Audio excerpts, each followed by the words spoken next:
Love felt different here. Have you ever wondered why love feels the same everywhere until you change countries? I used to believe love depended only on people.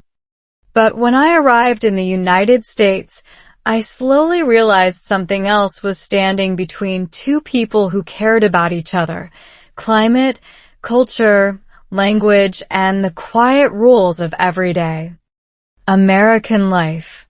This video is not a traditional English lesson. It's a real story, or something very close to real, about how I learned English slowly and naturally through love, marriage, and life in America. And somewhere inside the story, you might recognize your own feelings.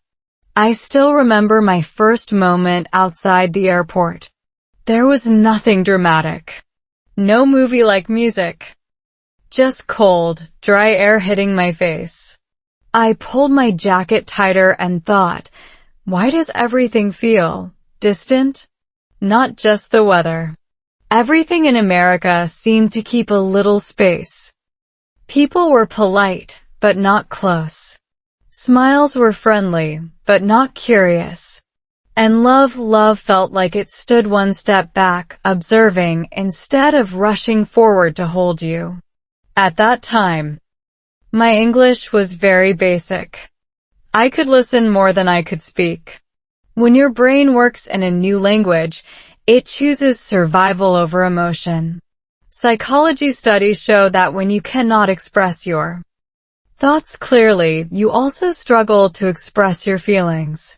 In simple words, when you can't say, "I feel lonely," loneliness grows quietly inside you. That was exactly where I was, silent. Watching, wondering if love in America had space for someone who spoke so slowly. Back home, love is usually loud. It comes with questions, advice, and family opinions. In America, love is private. It lives behind closed doors, shared only by two people. That sounds romantic, but for someone learning English, it can be terrifying. When no one translates emotions for you, you must find the words yourself. And when you can't find them, you choose silence. I chose silence more times than I want to admit. I met my partner in a very ordinary way. Not in a bar. Not on a flashy dating app. Just a normal afternoon and a short conversation with simple English. How long have you been here? Do you like it? My answers were slow. Very slow. But something unexpected happened. There was no rush. No impatience.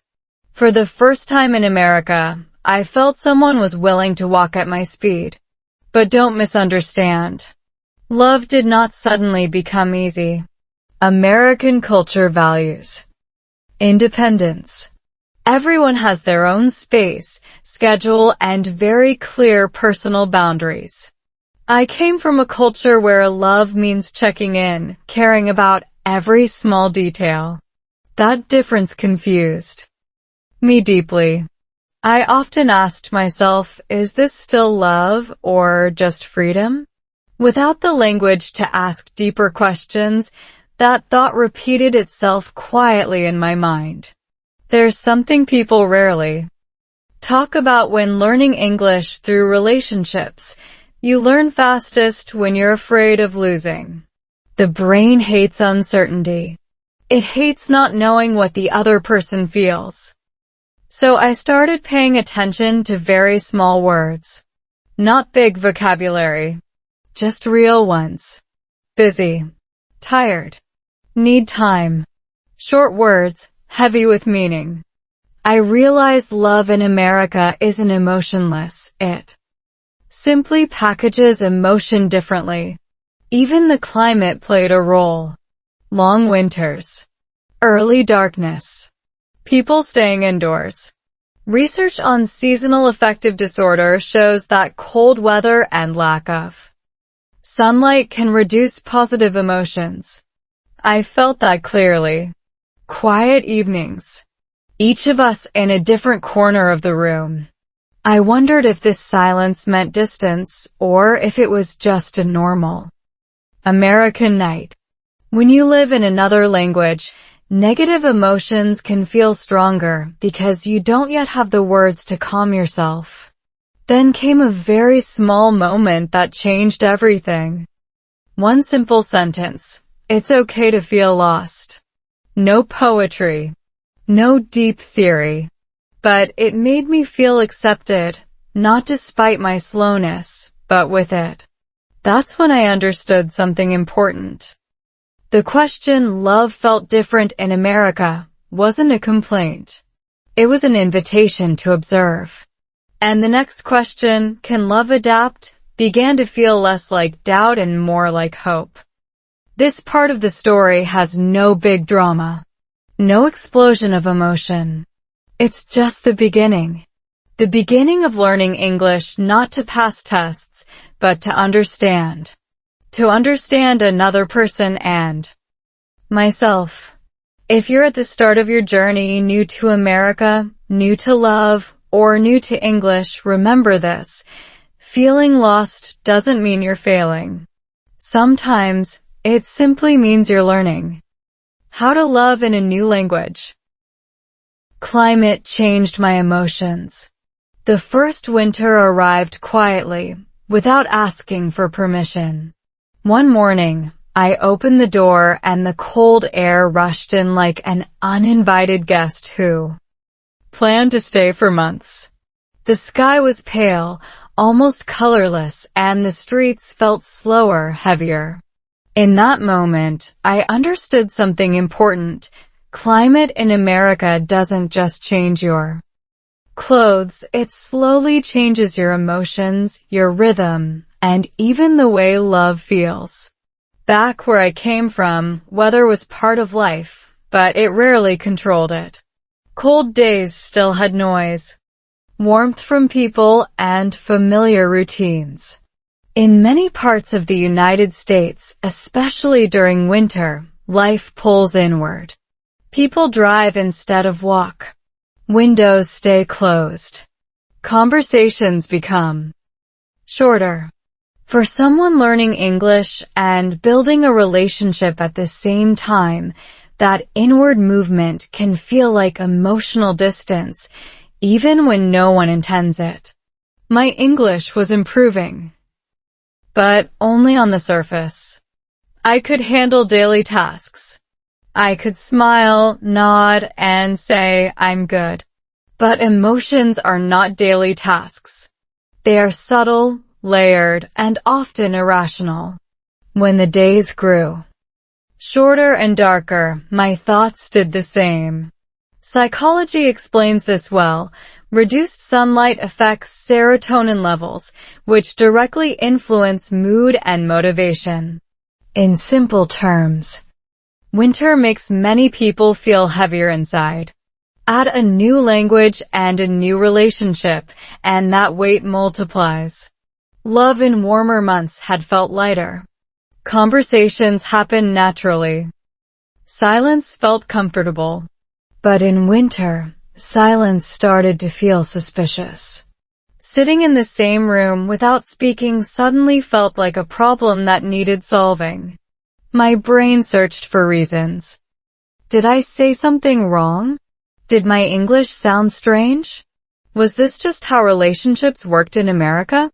When you don't have enough words, your mind fills the gaps with fear. American culture often treats emotions as personal responsibility.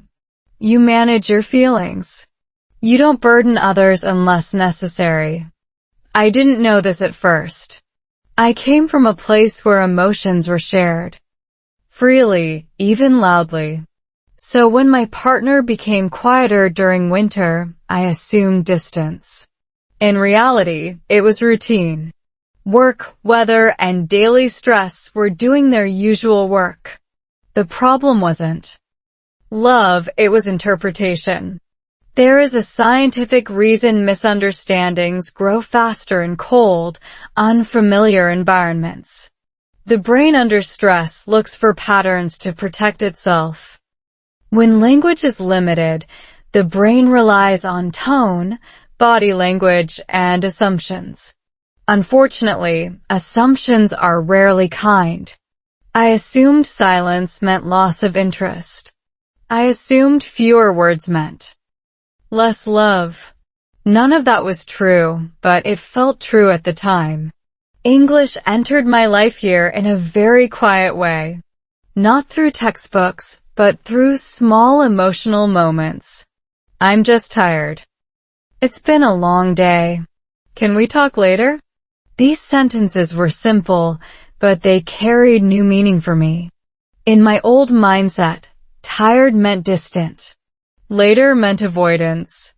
In American communication, those words often mean exactly what they say, nothing more, nothing less. Learning this reduced my emotional noise more than any grammar lesson ever could. The climate also changed. Daily habits and habits shape relationships. Cold mornings meant rushing.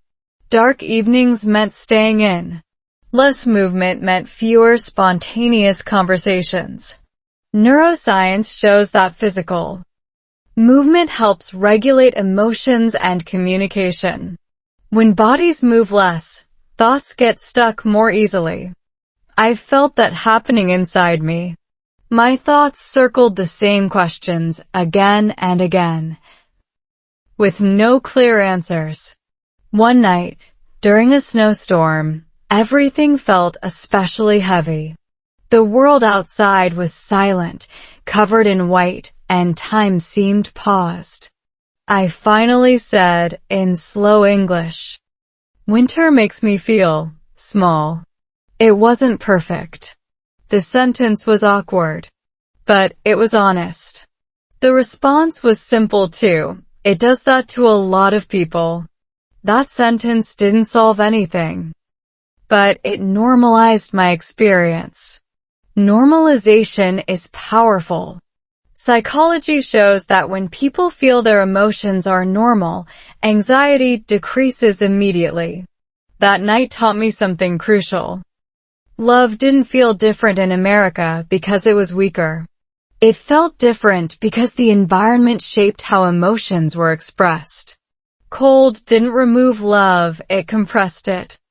It made affection quieter, more subtle, less dramatic. And if you're used to loud love, quiet love can feel like absence. I started adjusting small things. I learned to name emotions earlier, before they grew heavy. Not long explanations, just short signals. Feeling low today. Need warmth. These weren't perfect English sentences, but they worked. Action followed language. A warm drink. A shared movie. Sitting closer on the couch.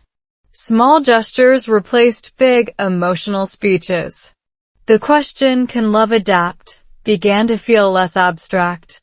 Adaptation wasn't about changing who we were. It was about understanding context. Climate, culture, and language all create context. Ignoring them creates conflict. Respecting them creates space for growth. This realization didn't come suddenly. It came slowly, like winter turning into spring, almost unnoticed, until one day the air feels lighter. If you're living in America and feeling emotionally heavier than expected, especially during colder seasons, know this. Your feelings are not a failure. They are information. They tell you what needs warmth, clarity, or rest. Learning English through these moments may feel slow, but it's deeply effective. You're not just learning words. You're learning timing, tone, and emotional literacy.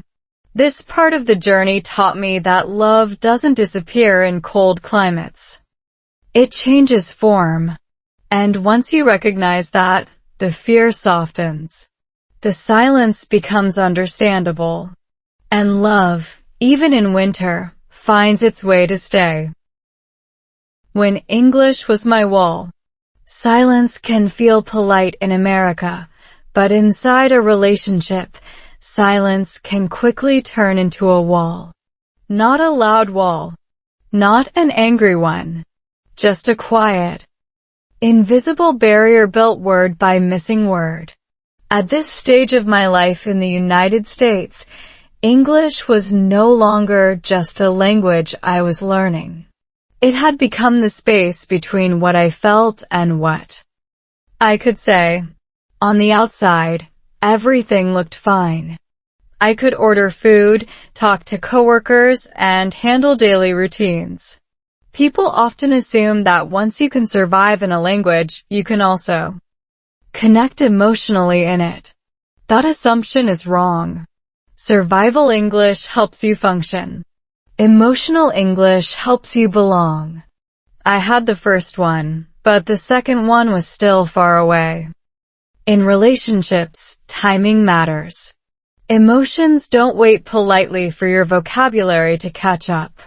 When something felt wrong, I needed words immediately, not later that night with a dictionary. But my brain worked slowly. I translated feelings before expressing them, and by the time the sentence was ready, the moment had already passed. This delay created misunderstandings that neither of us intended. Cognitive psychology explains this clearly. When your brain processes a second language, it uses more mental energy. That leaves fewer resources for emotional regulation. In simple terms, you feel more stressed and less expressive at the same time. That combination is dangerous for relationships. You feel deeply, but you explain poorly. The other person feels confused, not informed. There were moments when I wanted to say something meaningful, but only simple words came out. It's fine. I'm okay. Don't worry. These sentences sounded calm, but they were lies of convenience. Inside, emotions were loud. Frustration, fear, and longing were all waiting for better vocabulary. Instead, they stayed trapped, and trapped emotions don't disappear. They harden. American communication culture values clarity and directness. Say what you mean. Mean what you say. That works beautifully when both people share the same language level. When they don't, directness can feel like pressure. I felt rushed to respond, rushed to explain, rushed to defend myself in a language that still felt borrowed. There's a strange loneliness that comes from being physically close to someone but linguistically far away. Sitting next to each other on the couch, watching the same screen, yet living in slightly different emotional worlds. I understood the words spoken to me, but I didn't always understand the emotional weight behind them. Tone mattered more than content, and I wasn't trained to read tone in English yet. Research on intercultural relationships shows that language gaps often get misinterpreted as emotional gaps. One partner may think, "You don't care enough to explain." The other thinks, "I care too much to explain badly." That was exactly our situation. My silence wasn't avoidance. It was protection. I was protecting the relationship from my imperfect English, not realizing that the silence itself was causing damage. English became a wall during conflicts. Arguments don't wait for grammar.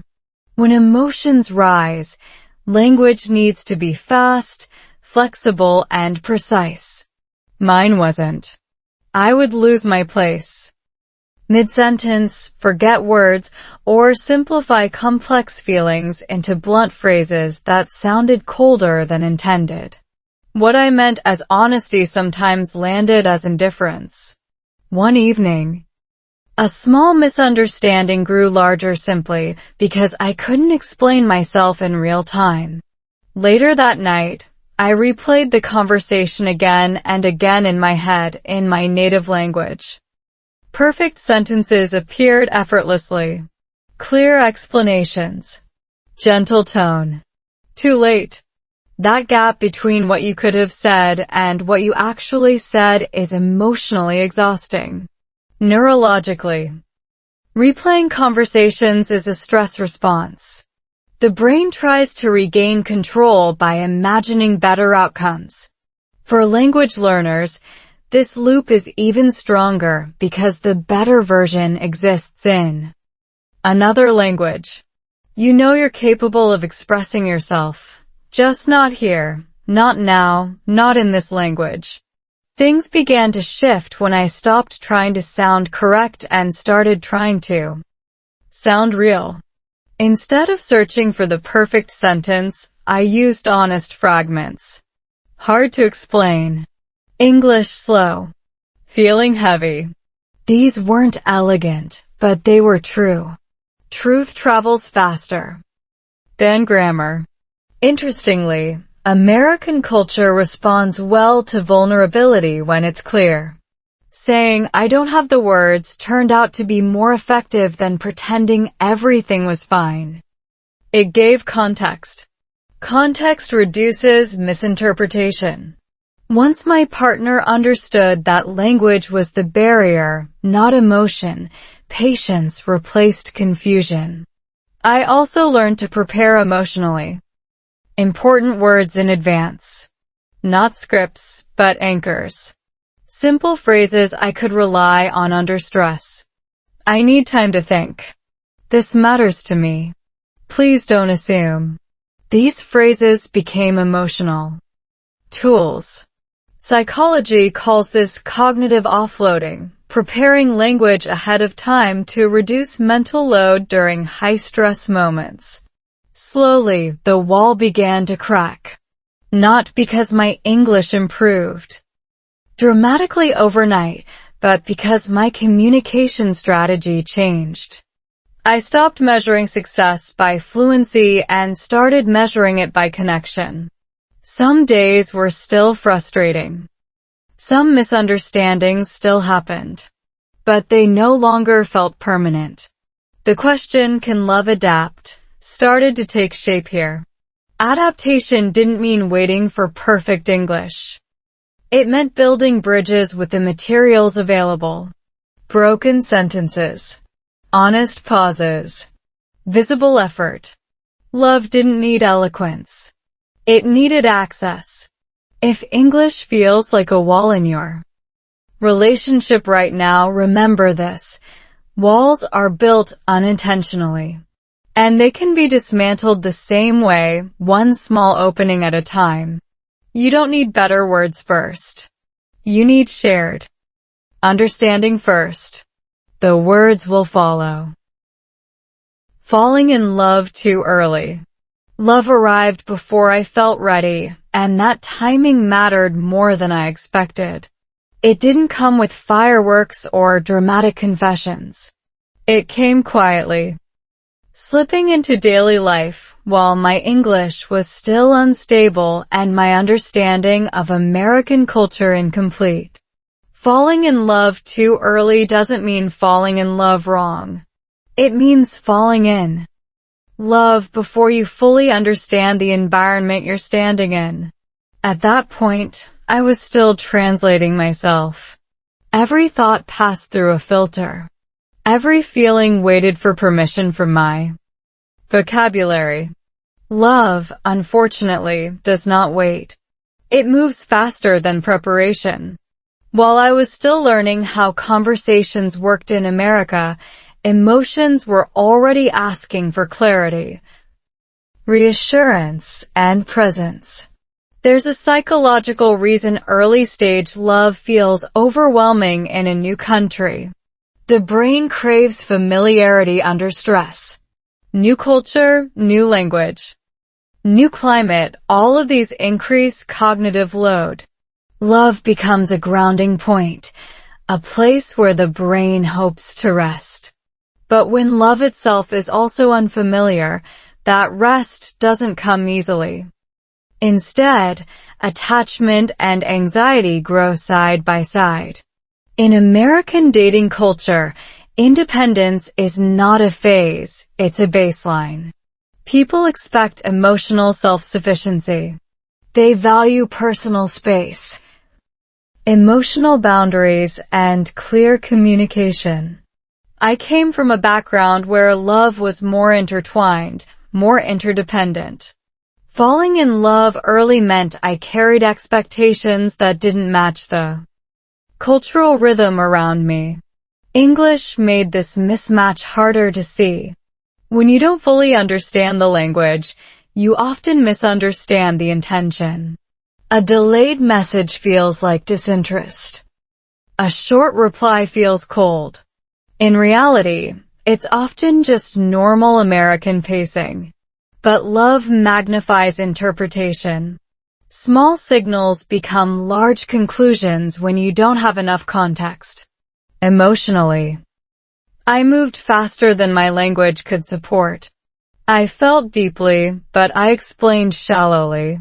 That imbalance created tension. Love wants alignment between feeling and expression. When one outruns the other, confusion fills the gap. My partner could sense intensity, but not always understand its source. Neuroscience explains why this feels so destabilizing. Early romantic attachment activates the brain's reward system. Dopamine increases motivation and focus on the partner. But when communication is limited, the brain lacks feedback. It doesn't know if the attachment is secure. Uncertainty triggers stress responses, increasing overthinking and emotional sensitivity. I noticed this in myself. I replayed conversations constantly. I analyzed tone, pauses, word choices. Not because I wanted drama, but because my brain was searching for reassurance it couldn't get through fluent conversation. Love became mentally exhausting, not because it was unhealthy, but because it was linguistically unsupported. Falling in love early also meant misunderstanding conflict. In my old framework, conflict was loud but temporary. In America, conflict is often quiet and delayed. Issues are processed internally before being discussed. Without knowing this, I mistook calm for avoidance and silence for withdrawal. Love felt fragile, even when it wasn't. There were moments when I wanted to slow everything down. Not the relationship, myself. I wished I had waited until my English improved, until I understood cultural signals better. But love doesn't work on resumes. It doesn't check your readiness. It simply shows up. What helped was realizing that early love isn't a mistake. It's a raw version of connection. Raw doesn't mean broken. It means unrefined. Once I stopped judging the timing, I could focus on adjusting the process. I began learning emotional pacing. Not pulling back emotionally, but spacing expression. Letting moments breathe. Accepting that not every feeling needs immediate translation. This reduced pressure on both sides. Pressure is the enemy of understanding. I also learned to name the stage we're in. I'm still learning how things work here. That sentence changed many interactions. It reframed misunderstandings as part of a process, not personal failures. Context is powerful. It turns confusion into patience. American culture responds well to self-awareness. Acknowledging that you're early in language, early in culture, early in love, invites collaboration. Instead of judgment. It signals effort, not weakness. The question, can love adapt, became practical here. Adaptation meant adjusting expectations without abandoning emotion. Loving fully, but interpreting carefully. caring deeply, but reacting slowly. This balance didn't come naturally. It was learned, moment by moment. Falling in love too early taught me something valuable. Readiness is not a fixed state. It's something you grow into together. Love didn't wait for my English to improve. My English improved because love required it. If you're in a similar place loving, before you feel linguistically or culturally prepared, don't assume you failed. You're just early in the process. Early stages are messy by nature. With awareness, patience, and honest effort, early love doesn't collapse. It matures. And sometimes, falling in love early isn't a weakness. It's the reason you learn faster, listen closer, and grow deeper than you ever planned. American love culture shock. Culture shock doesn't always happen at airports or supermarkets. Sometimes, it shows up quietly inside a relationship, long after you think you've adjusted. By the time love felt real, I believed I understood America well enough. I was wrong. The deeper the relationship became, the clearer it was that love itself followed different cultural rules here. In American culture, love is often expected to be emotionally controlled. Feelings are real, but they are managed. People value calm discussions, clear boundaries, and personal responsibility for emotions. Where I came from, love was expressive. You showed care by asking questions, by worrying, by staying close. In the US, those same behaviors could be interpreted as pressure or insecurity. That difference hit me slowly, then all at once. English amplified this shock. Words like space, boundaries, and independence appeared often in conversations. I understood their dictionary meanings, but not their emotional weight. I need space sounded like rejection to my ears. I'm independent sounded like distance. In reality, these were neutral statements in American relationship language. But without cultural context, neutral can feel negative. Anthropologists often describe American society as low context. People say what they mean directly, but emotional expectations are often unspoken. You're expected to already know how much communication is enough, how much support is appropriate, and when silence is normal. For someone new, this invisible rulebook creates confusion. I noticed this most during emotional moments. When something felt wrong, my instinct was to talk it through immediately, to clear the air, to reconnect. My partner's instinct was often to pause, think, and return later. Neither approach was wrong. They were culturally trained. But when paired together without explanation, they clashed. Psychology explains why this clash feels so intense. When emotional expectations aren't aligned, the brain interprets uncertainty as threat. Your nervous system activates. You feel anxious, alert, and hyper-focused on signals. Every tone change feels important. Every pause feels meaningful. Language barriers make this worse because you can't easily ask for clarification without feeling needy. American dating culture also values emotional efficiency. Conversations often aim to resolve issues quickly. Long emotional processing can feel excessive. I came from a culture where emotional processing was the relationship. Talking was bonding. Silence was distance. In America, silence can simply mean thinking. I remember moments when everything seemed calm on the surface, but my mind was racing. I wondered if I was asking for too much, if my emotions were too heavy for this culture. These thoughts weren't based on anything my partner said. They were based on my interpretation of cultural signals I hadn't fully learned yet. There's research showing that intercultural couples often struggle not because of values, but because of expectations. Both people care, but they express care differently. Without naming those differences, each side assumes the other understands. When they don't, disappointment grows silently. English played a strange role here. The simpler my sentences were, the more blunt they sounded. Nuance requires vocabulary. Without it, emotional messages can feel sharp or incomplete. I sometimes sounded colder than I felt, or more intense than I intended. That mismatch added to the cultural confusion. What helped was slowing down interpretation. I learned to ask neutral questions instead of emotional conclusions.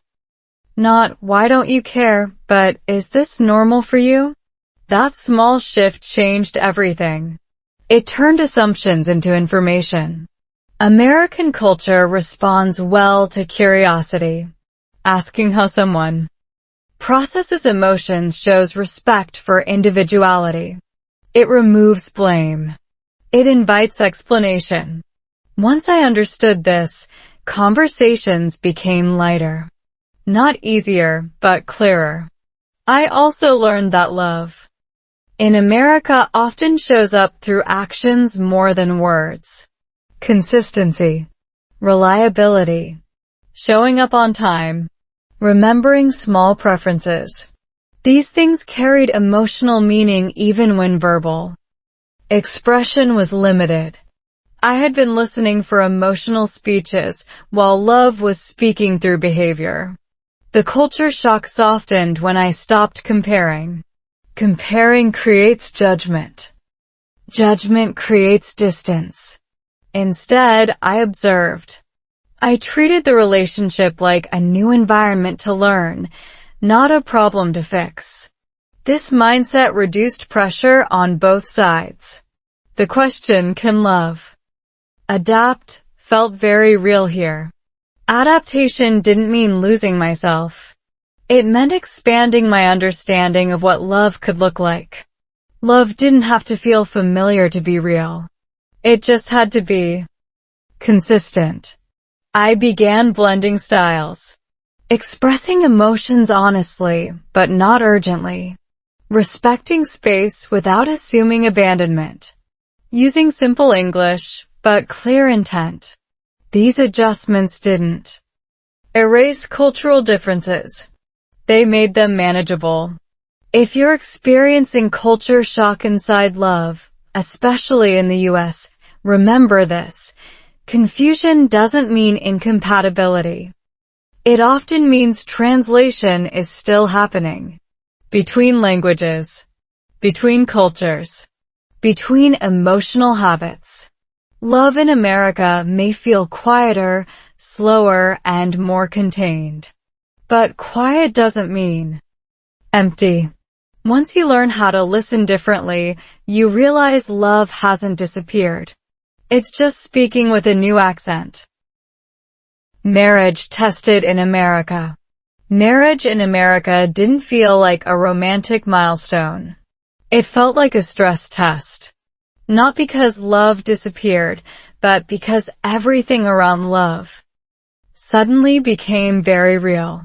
Papers, schedules, bills, expectations, and laws all stepped into the relationship at the same time. Love was still there, but it no longer stood alone. In many cultures, marriage is supported by family structures. Advice flows freely. Help appears when things get difficult. In the United States, marriage is often treated as a private contract between two adults. Independence doesn't end after the wedding. It becomes more important. That shift can feel heavy, especially for someone adjusting to a new language and culture. English became more serious inside. Marriage.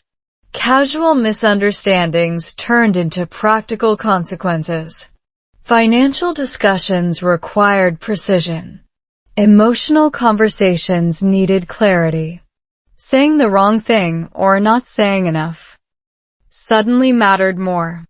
Language was no longer just about connection. It was about responsibility.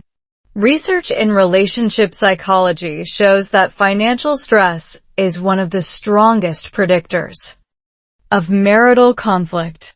Add immigration pressure, cultural adjustment, and limited emotional vocabulary, and the stress multiplies. I felt that way daily. Not dramatically, but constantly. American marriage culture values problem solving. When something is wrong, the question is often, what's the plan? That mindset is efficient, but it can feel cold if you're used to emotional reassurance first. I sometimes needed comfort before solutions. My partner often offered solutions before comfort. Neither approach was wrong. They were just mismatched. This mismatch created quiet tension. Not loud arguments, but emotional fatigue. Small decisions felt big. Simple conversations felt loaded. When you're tired and operating in a second language, patience becomes a limited resource. The legal structure of marriage in the U.S. also changes emotional dynamics. Shared finances. Shared responsibilities. Clear boundaries around roles. These systems are designed for fairness, not emotion. But fairness doesn't always feel warm. Learning to separate legal structure from emotional meaning took time. I noticed that conflict in American marriages often looks calm. From the outside, voices stay low. Faces stay neutral. Inside, emotions can still run deep. I wasn't used to this. I came from a place where emotional expression was part of resolving conflict. Here, emotional control was seen as maturity. Psychologically, emotional suppression isn't the same as emotional regulation. But from the outside, they can look similar. I sometimes misread calm as distance or control as lack of care. Language barriers made these interpretations harder to correct. English forced me to simplify complex feelings into functional language. We need to talk about money. This schedule isn't working. I feel overwhelmed. These sentences were useful, but they lacked emotional color. Without that color, conversations felt transactional. What helped was learning to layer communication. Function first, emotion second. Address the problem clearly, then name the feeling. This structure worked well in American culture. It respected efficiency while allowing vulnerability. Marriage also exposed differences in expectations around support. In American culture, asking for help often comes with hesitation. Self-reliance is valued. I was used to leaning on others more openly. Learning when to ask and how was part of adapting. There were moments when marriage felt more like teamwork than romance. Calendars replaced spontaneity. Responsibilities replaced surprises. At first, this felt like loss. Later, I realized it was transformation. Love wasn't gone. It was changing shape. Neuroscience shows that long-term relationships shift from dopamine-driven excitement to oxytocin-driven stability.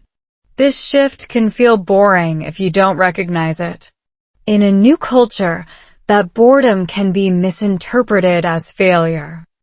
I nearly made that mistake. The question, can love adapt, became urgent here. Adaptation meant redefining romance. Romance wasn't just emotional intensity. It was reliability. Showing up. Doing the work. Learning each other's stress language. English slowly became more emotional again. Not because my vocabulary expanded dramatically, but because my confidence did. I stopped apologizing for imperfect language. I focused on honest communication. Honesty builds trust faster than fluency. Marriage tested love by removing illusions. It showed what remained when excitement faded and systems took over. What remained was effort, choice, commitment. These don't depend on language perfection. If marriage in America feels heavier than expected, especially as an immigrant or language learner, remember this. Pressure doesn't mean damage. It means load-bearing. Love under pressure reveals its structure. Marriage didn't weaken love. It tested it. And in that test, love didn't break. It adjusted. It learned to operate within a new system, a new culture, and a new language, one imperfect sentence at a time. Learning English through love. English didn't truly enter my life through classrooms or textbooks. It entered through tension, silence, and moments when love needed words and I didn't have enough. By this stage, I realized something uncomfortable but important. My English was improving fastest not when life was calm, but when emotions were involved. Love became my most demanding teacher. Daily English is predictable. You repeat patterns. You know what to expect. Emotional English is different. It's messy. It arrives without warning. One moment you're fine, the next you need to explain disappointment, fear, or hope immediately. My language skills were forced to stretch, not because I wanted to sound fluent, but because I needed to be understood. Psychologists say, emotional arousal strengthens memory. When feelings are strong, the brain pays more attention. That explains why I still remember certain sentences perfectly. Not grammar rules. Real sentences. I didn't mean it that way. I'm trying. This matters to me. These phrases stuck because they were tied to emotional moments, not lessons. Arguments became unexpected language lessons. Not dramatic fights, but quiet disagreements that required clarity. I learned that tone in English can completely change meaning. A sentence can be correct, but still sound distant or harsh. Without realizing it, I sometimes sounded defensive when I was scared, or cold when I was overwhelmed. This created a strange loop. I feared conflict because my English wasn't strong. But avoiding conflict created more emotional distance, which required even more explanation later. Love forced me to face that loop. Avoidance was no longer an option. One important shift happened. When I stopped aiming for perfect English during emotional moments. Instead, I aimed for transparency. Saying, my English is slow right now, but my feelings are real, changed the atmosphere. Instantly, it removed pressure. Pressure is the enemy of communication. American culture tends to respect effort when it's visible. Struggling openly was better than pretending to be fine. Once that was clear, emotional conversations became more cooperative. Not easier, but safer. Love also taught me listening skills that no language app ever could. Listening not just to words, but to pauses, rhythm, and what wasn't said. In English, what's missing often matters as much as what's spoken. I learned to ask for confirmation instead of assuming. Did you mean? Became one of my most powerful tools. Neuroscience explains why this mattered. The brain fills gaps automatically when information is incomplete. When language is limited, the brain fills gaps inaccurately. Asking clarifying questions interrupts that process. It replaces imagination with reality. Reality is usually kinder. I began collecting emotional phrases like tools, not advanced vocabulary, functional phrases. I need a moment. I'm not upset, just processing. This is hard for me to explain. These phrases didn't solve problems, but they kept conversations open long enough to solve them together. Love also exposed my emotional habits. In my native culture, indirect communication felt polite. In English, it felt confusing. I learned that being emotionally direct didn't mean being aggressive. It meant being clear. Clarity is a form of kindness. There were moments when my partner misunderstood my silence as indifference. That hurt because silence was my coping mechanism, not my emotional position. Explaining that required vulnerability. Vulnerability in a second language feels risky, but love made that risk necessary. Research on language learning shows that meaningful interaction accelerates fluency. Emotional interaction accelerates it even more. I wasn't just memorizing phrases. I was attaching them to real experiences. English stopped being abstract. It became personal. One unexpected benefit of learning English through love was emotional maturity.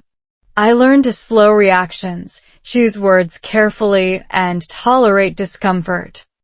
These skills improved both my language and my relationship. Growth in one area fed the other. There were still failures. Moments when words failed completely. Silence returned. But now, silence had context. It wasn't absence. It was pause.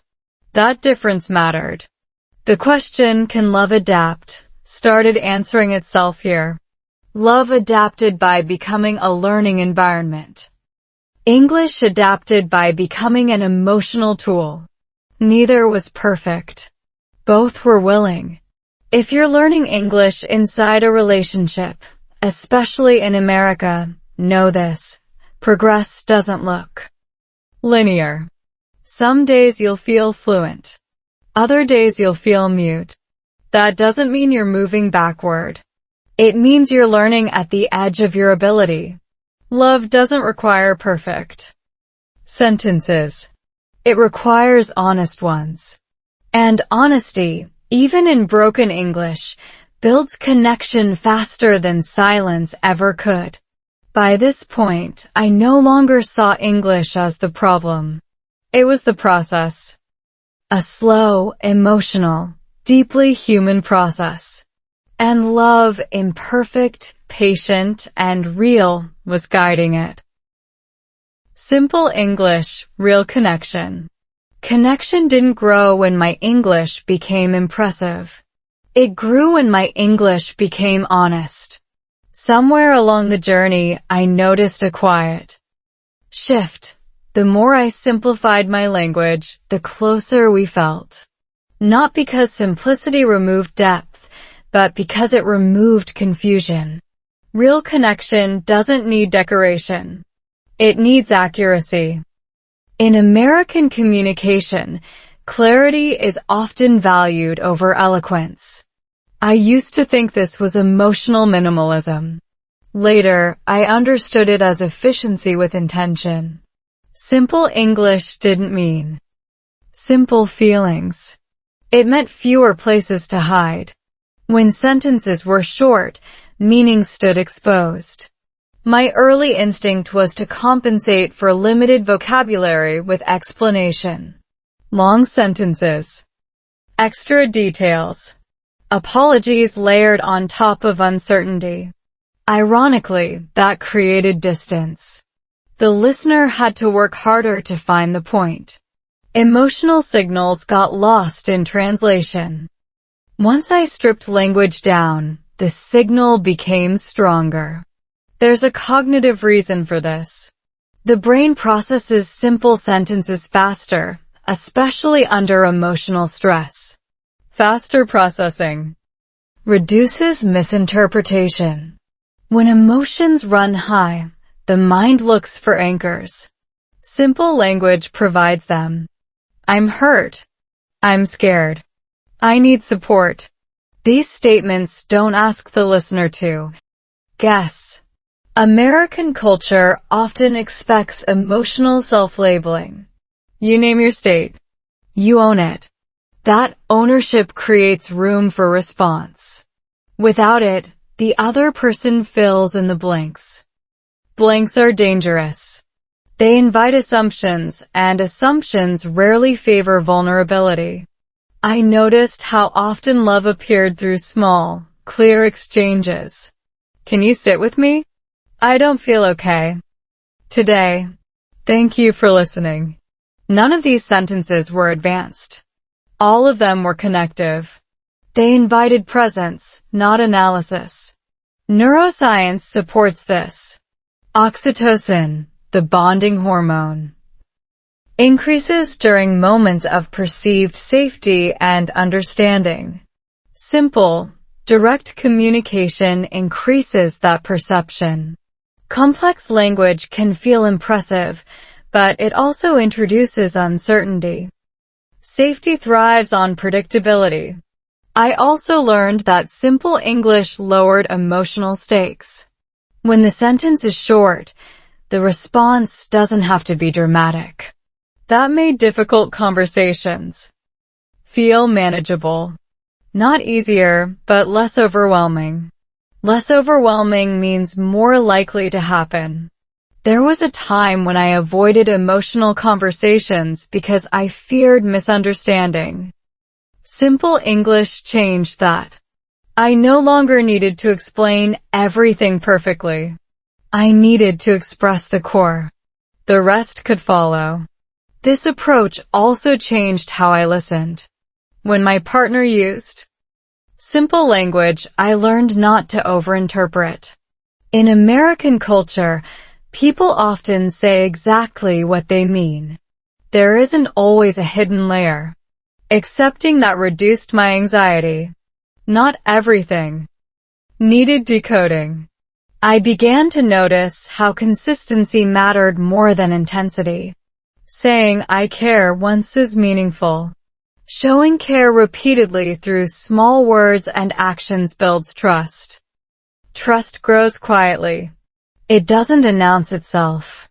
Psychology calls this behavioral congruence, alignment between words and actions. Simple language makes this alignment easier to observe. When words are clear, actions stand out. When words are complex, actions can hide behind them.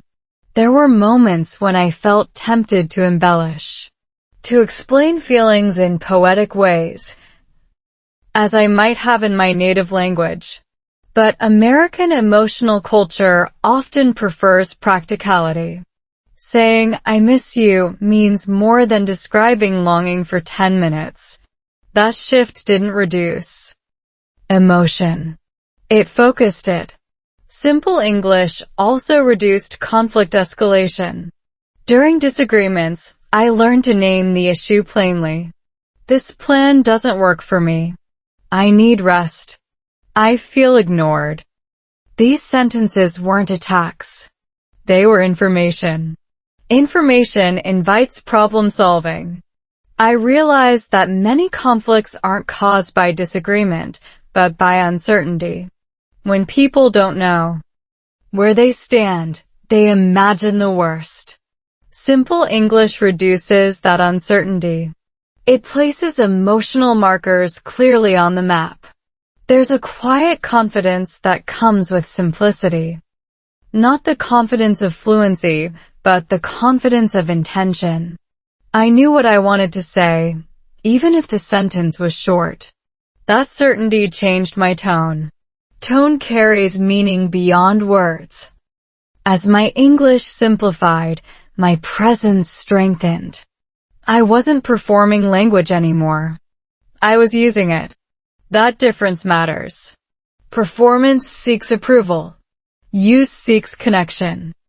The question, can love adapt, felt almost answered here. Love adapted by letting go of complexity, by choosing understanding over expression, by valuing being heard over sounding good. If you're learning English through relationships, especially in the US, remember this. Connection doesn't live in vocabulary lists. It lives in timing, tone, and truth. Short sentences can carry long meaning. Simple English didn't limit my love. It freed it. It removed obstacles that didn't need to be there. And in that simplicity, real connection finally had room to breathe. Family life changed everything. Family life didn't arrive as a gentle transition. It arrived like a new operating system installed overnight. Suddenly, love wasn't just about two people anymore. It was about routines, responsibility, and decisions that carried weight beyond emotion. In America, family life reshapes relationships quickly, and once children enter the picture, everything you thought you understood about love gets tested again. Before family life, misunderstandings felt personal. Afterward, they felt practical. Sleep schedules replaced long conversations. Energy became limited.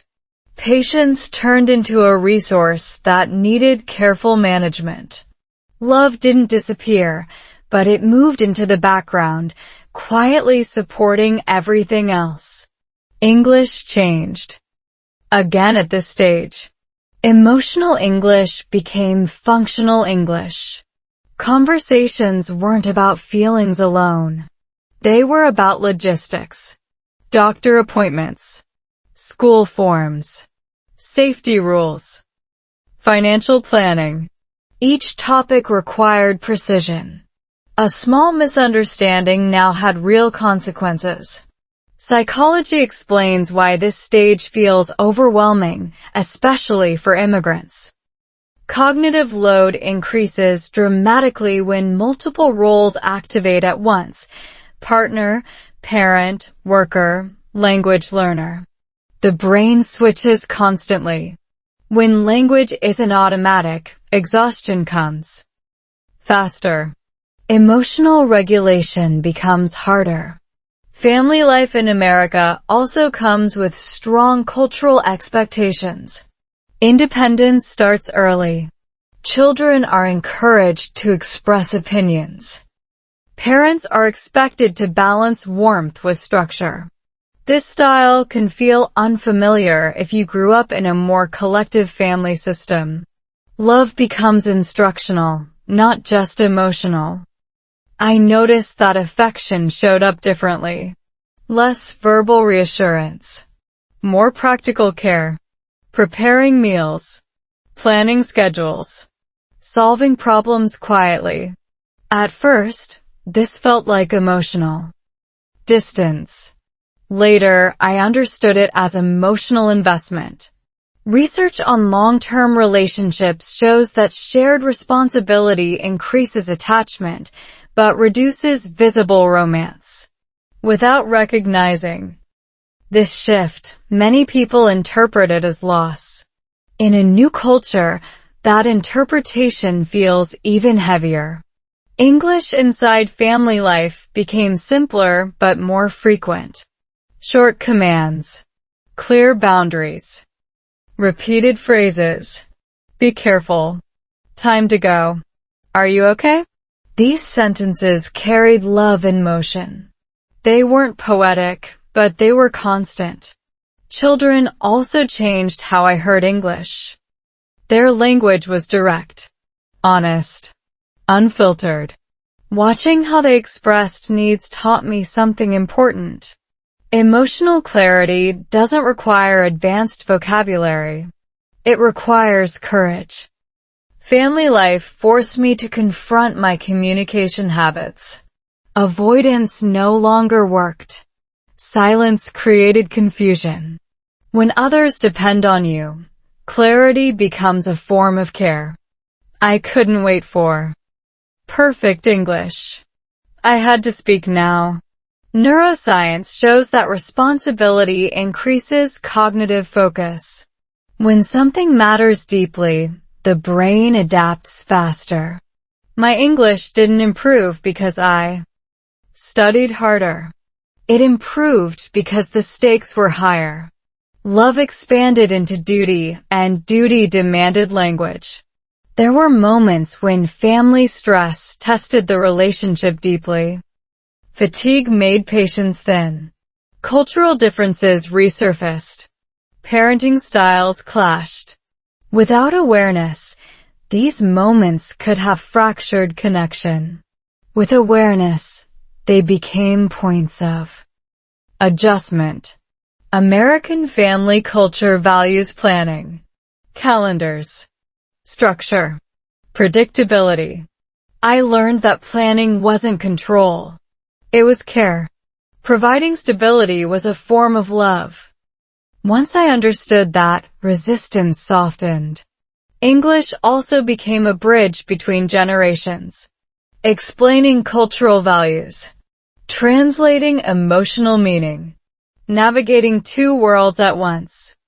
This role was exhausting but meaningful.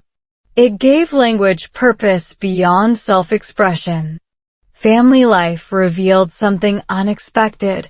Love doesn't need to feel intense to be strong. Sometimes it feels steady. Sometimes it feels quiet. That quiet doesn't mean absence. It means integration. The question, can love adapt, found another answer here. Love adapted by becoming reliable, by showing up daily, by surviving routine. Adaptation wasn't dramatic. It was repetitive.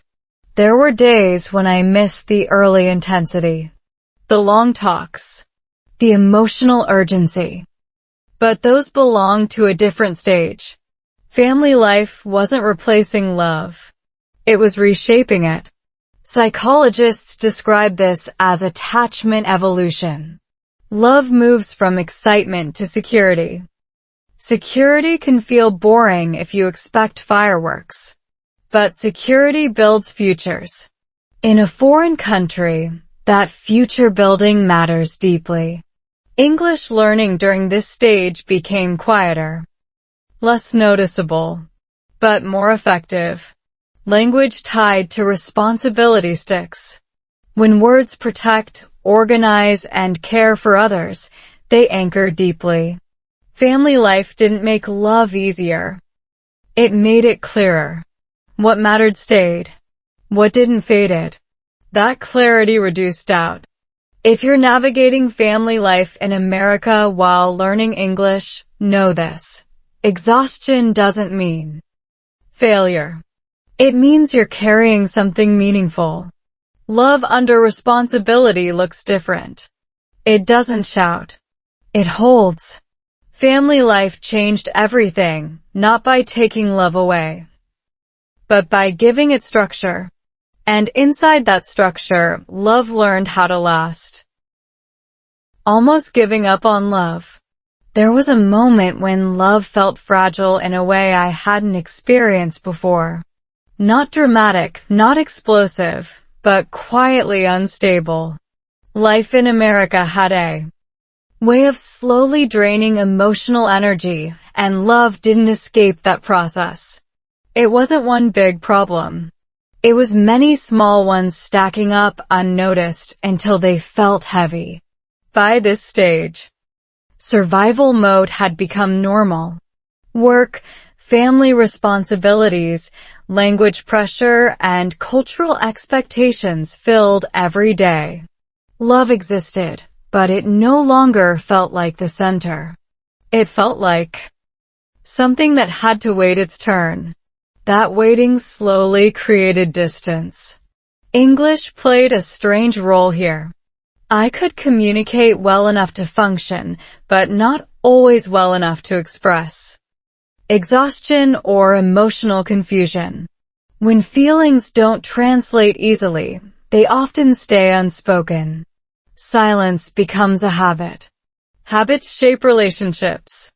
In American culture, independence is praised. Everyone is expected to manage their own emotions. Needing support can feel like weakness. Over time, that belief seeped into my thinking. I stopped asking for help. I stopped explaining what felt heavy. Love started to feel lonely, even while being shared. Psychology describes this stage as emotional withdrawal, not because love disappears, but because the nervous system is overwhelmed.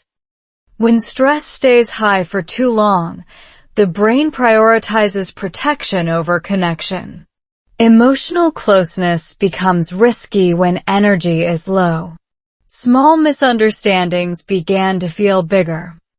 Tone mattered more. Timing mattered more. A simple comment could trigger defensiveness. Not because of the words, but because both sides were tired. Fatigue changes perception. There were moments when giving up felt easier than continuing. Not in a dramatic way, but in a quiet internal calculation. Less explaining, less adjusting, less effort. That thought was uncomfortable, but honest. Immigrant relationships face a unique challenge here. Both partners are adapting to a new environment, often at different speeds. Growth becomes uneven. One person adjusts faster. The other feels left behind. Without awareness, resentment can grow silently. English limitations amplified this imbalance. When one partner speaks more confidently, they often become the spokesperson, the decision maker, the explainer. Over time, this creates unequal emotional power. Not intentional, but impactful. I noticed that I started measuring love by ease. If something felt hard, I questioned whether it was worth it. That mindset came from exhaustion, not truth. But exhaustion is persuasive. Neuroscience explains that chronic stress reduces empathy. The brain shifts into efficiency mode. Emotional nuance gets lost. Connection feels expensive. In that state, love can feel like work instead of refuge. American life moves fast. There's little space to pause and reflect. Productivity is rewarded. Stillness is rare. Without reflection, emotional drift goes unnoticed. By the time it's felt, it feels advanced. There was also grief involved. Grief for the version of love I imagined before moving. Grief for the simplicity I expected. Grief for the person I was before adaptation hardened me slightly. That grief needed acknowledgement. Language again became part of the problem and the solution. I didn't have the words to explain this internal conflict clearly. Saying, "I'm tired," wasn't enough. The tiredness was layered. Emotional, cultural, existential. Many couples mistake this stage for failure. In reality, it's a transition point. Love doesn't disappear here. It asks a difficult question. Can this connection evolve again? Research on long-term partnership shows that this stage is common around major life changes. Immigration, parenthood, career pressure. When multiple stressors overlap, relationship satisfaction drops temporarily. Temporarily is the key word. Almost giving up wasn't about lack of love. It was about lack of capacity. Capacity to listen, to adapt, to care with intention. When capacity runs low, love feels threatened. There were days when I fantasized about emotional simplicity. Fewer conversations. Fewer explanations. Fewer negotiations. That fantasy ignored reality. Simplicity often comes at the cost of depth.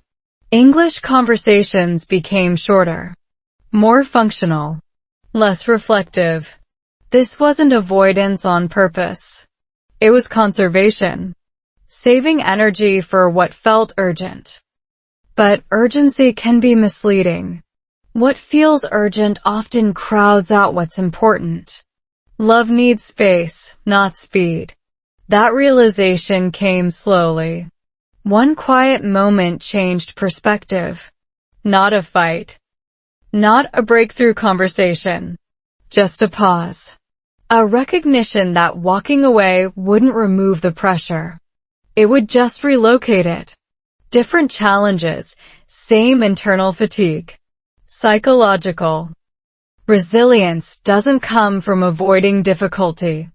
It comes from recalibrating expectations. I realized I was judging love by an outdated standard. A version that didn't account for growth, stress, or change. American culture values reinvention. Starting over is celebrated. But not everything needs to be restarted. Some things need adjustment, not abandonment. English learning had taught me patience, repetition, tolerance for imperfection.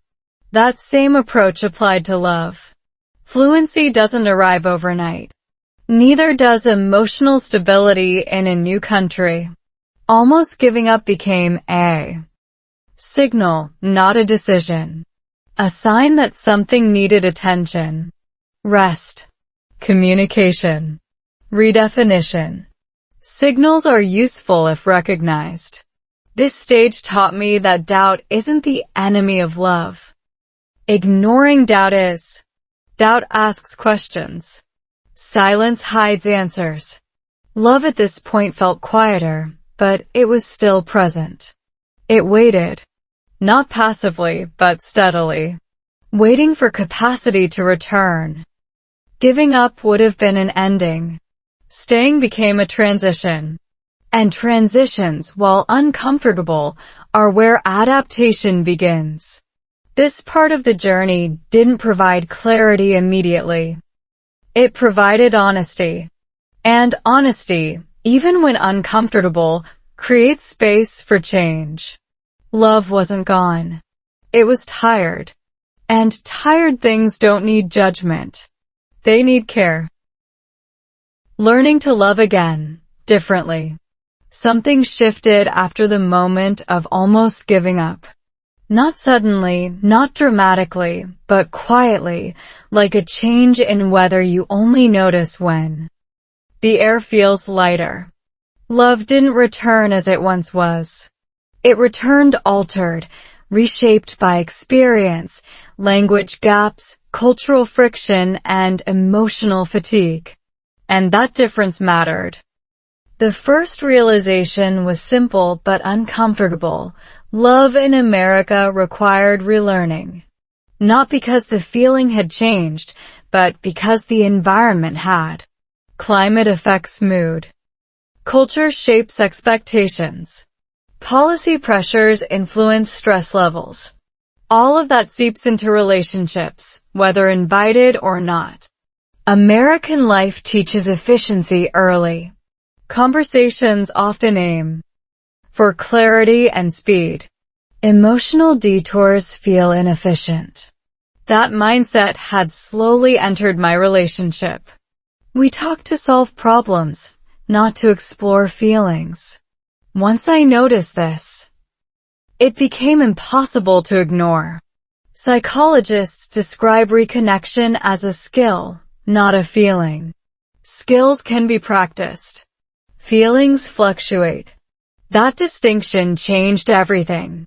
Waiting to feel ready had kept love on pause. Practicing connection moved it forward. English became part of the practice. Instead of trying to sound fluent, I focused on sounding honest. Short sentences. Simple words. Slower pace. Emotional clarity doesn't require complex grammar. It requires courage. There were awkward moments. Pauses. Mispronunciations. Emotional sentences that sounded childish. But those moments carried sincerity. Sincerity builds trust faster than perfection ever could. Cultural differences surfaced again, but this time with less resistance. American culture encourages directness. I learned to say what I needed without apologizing for needing it. That felt uncomfortable at first. Directness can feel harsh when you're used to subtlety, but clarity reduced. Misunderstanding. Research on cross-cultural relationships shows that couples who adapt communication styles intentionally report higher satisfaction over time. Adaptation doesn't erase identity. It expands it. That idea brought relief. Love also required redefining success. Not constant happiness. Not constant harmony. Success became the ability to repair. To return. To stay curious instead of defensive. One small habit changed things noticeably.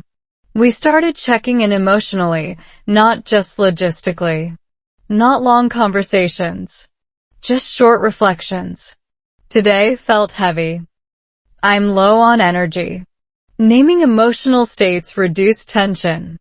The nervous system relaxes when experiences are acknowledged. Neuroscience explains this well. When emotions are named, the brain's threat response decreases. Language regulates emotion. Even imperfect language helps. Even simple words create safety. I also learned to listen differently. Not to respond. Not to fix. Just to hear. Listening without interrupting felt unnatural at first. American conversations often overlap. Silence can feel awkward. But silence allowed space for meaning. Love slowly regained warmth. Not the fiery intensity of early stages, but something steadier. Less reactive. More grounded. This kind of love survives stress better. Immigration forces accelerated growth. There's little room for emotional immaturity when survival demands adaptation. That pressure, while exhausting, also builds resilience. Love matured because it had to. I noticed that humor returned. Gentle jokes. Shared observations. Laughter is a sign of safety. When people feel safe, they play again. That playfulness was missing before. English learning mirrored this phase. Progress wasn't dramatic. It was consistent. Small improvements layered over time. Love followed the same pattern. There was also forgiveness involved. Forgiving myself for emotional withdrawal. Forgiving my partner for missteps. Forgiveness isn't forgetting. It's choosing not to keep punishing. American culture often emphasizes boundaries. I learned that boundaries don't reduce intimacy. They protect it. Clear boundaries prevented resentment from accumulating again. This phase didn't erase conflict. Disagreements still happened, but recovery became faster. Repair conversations replaced silent tension. Repair is a skill many couples never learn. Attachment theory explains that secure relationships aren't conflict-free. They are repair-rich. That insight reframed every argument. Conflict became information, not danger.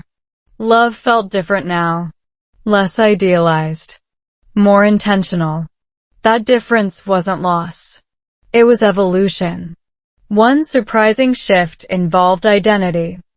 I stopped comparing this relationship to versions from the past. Comparison freezes growth. Acceptance allows movement. American life encourages reinvention. I realized reinvention doesn't always mean replacement. Sometimes it means upgrading the same foundation. The story I tell myself about love changed too. It stopped being about endurance and started being about flexibility. Flexibility adapts. Rigidity breaks. English words still failed me sometimes. Emotions don't always translate cleanly. But effort mattered more than accuracy. Being understood emotionally doesn't require perfect syntax. I learned that love isn't something you fall into repeatedly. It's something you step into consciously again and again. Especially after disappointment. This stage brought gratitude. Gratitude for survival. For growth. For choosing to stay curious instead of closing off. Love didn't return to how it was. It returned as something more realistic. More sustainable. More human. And maybe that's what adaptation looks like. Not becoming someone else. But becoming more capable of holding complexity without giving up. The journey wasn't over. But it no longer felt fragile. It felt flexible. And flexible things bend without breaking. This part of the story wasn't loud. It was steady. And steadiness, in the long run, is what carries love forward. Love that adapted and stayed. The ending of this journey didn't arrive with fireworks or a perfect speech. It arrived quietly through routine, shared responsibility, and a sense of calm that felt unfamiliar at first. Love in America didn't become easier. It became steadier. And that steadiness changed everything. By now, love no longer needed to prove itself. It existed in everyday actions. Shared mornings. Small check-ins. Respect during disagreement. These moments didn't look dramatic, but they carried weight. Consistency replaced intensity. And that trade felt fair. Living in the United States teaches patience in unexpected ways. Systems move slowly. Policies shift unpredictably. Weather changes suddenly. Over time, adaptability becomes survival. That same adaptability shaped love. Marriage, family, and partnership began to feel less like roles and more like practices. Practices can be refined, improved, adjusted. This mindset reduced pressure. Love didn't need to be perfect. It needed to be responsive. English still appeared gently in daily life. Conversations about school, work, healthcare, and parenting required it.